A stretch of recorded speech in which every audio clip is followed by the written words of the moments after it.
To be the most successful that you can be, you've got to look at every little detail. You cannot overlook anything. If everybody wants to know what's the secret to success of everybody, there is no secret. But one of the truths is this.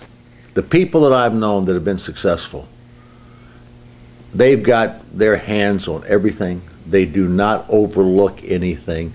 Every little detail is looked at, and no detail is too small for them. So what do you think of that, Scott? Well, I learned in politics, and I got a lot of scar tissue to show for this education that I got in politics, this little simple rule called everything communicates. Everything you say and do, some of what you forget to say and do, everything you, every action, every interaction communicates to somebody importantly. And we've said this before, that, you know, politicians, I don't know why, some of them think they can get away with lying. The John Edwards of the world, you know, you end up with a girlfriend and you think, oh, no one will know. Yeah, everyone knows. And everything communicates applies to business a lot. I was fortunate enough to meet the late, great Toshifumi Suzuki. Toshifumi Suzuki, the Japanese businessman who built the Ito Yokodo supermarket chain, but he bought the franchise for 7-Eleven stores in Japan. And they're just little 1,000 square foot stores in Japan, just, you know, little tiny stores. And he had this theory. He understood everything communicates. I don't know what he called it. Yeah. But he had a theory called dead merchandise. And he said, dead merchandise is anything in that little 1,000 square foot store that somebody walks by 3 times and they don't buy it, it's dead. And not only is it dead, it gets dusty and moldy and it infects everything around it. And he felt that he had to turn over the inventory in those stores constantly to keep people interested. Later on, working with the great John Antioco at Circle K, we had an experimental store. And in this experimental store, we had all the racks were on wheels and all the shelves were on wheels, so we could move them around and find out whether it's better to have the dairy in front or the dairy in back, to have the candy and snacks over on the right side or the left side, soda pop or beer here, there, you know, could move these things around. Studied it for 9 months. What did we find out? What's the best configuration? Moving the stuff around. That was the best configuration. People they wanted change. They wanted to see a change.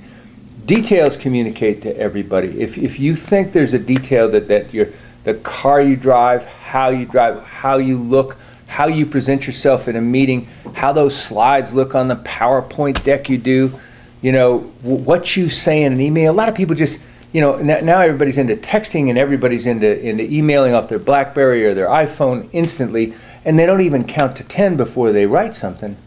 Hell, we think about it. He and I, when we're, you know, doing an email together, we'll work on it for a couple of days, just to get it right, because every detail is important. You're doing a brochure and you say, well, have that last page where we just have the address and information that, you know, that's the, no, every little detail is important to somebody, and you got to control it.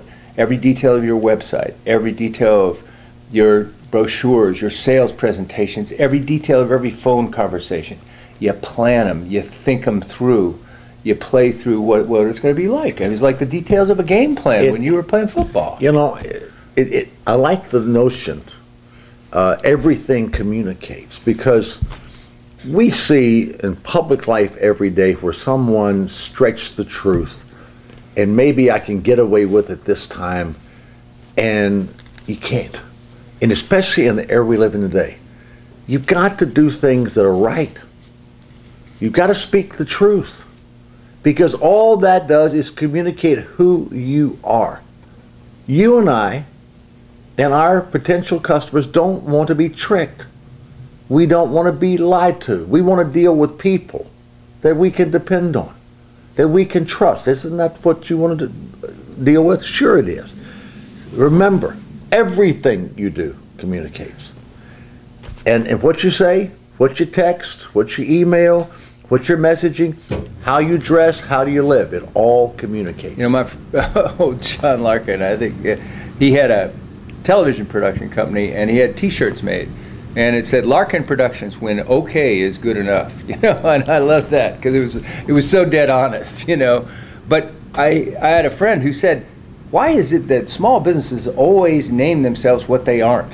Reliable cleaners, the ones that come back without the button, you know, or the stain still on the shirt. Speedy delivery service, the ones who don't get it there on time, anytime, you know. Delicious pizza. I mean, you know, people will listen to what you claim about yourself and judge you against it. Yeah. So once you've decided what you're going to stand for, and we've talked about what your brand's going to be and what the brand of your business and what the brand of yourself is going to be, then you want to create sorry, it ain't this complicated, but you want to create one core strategy that defines everything you do, one core set of rules that defines every little detail, and form all those details around that strategy.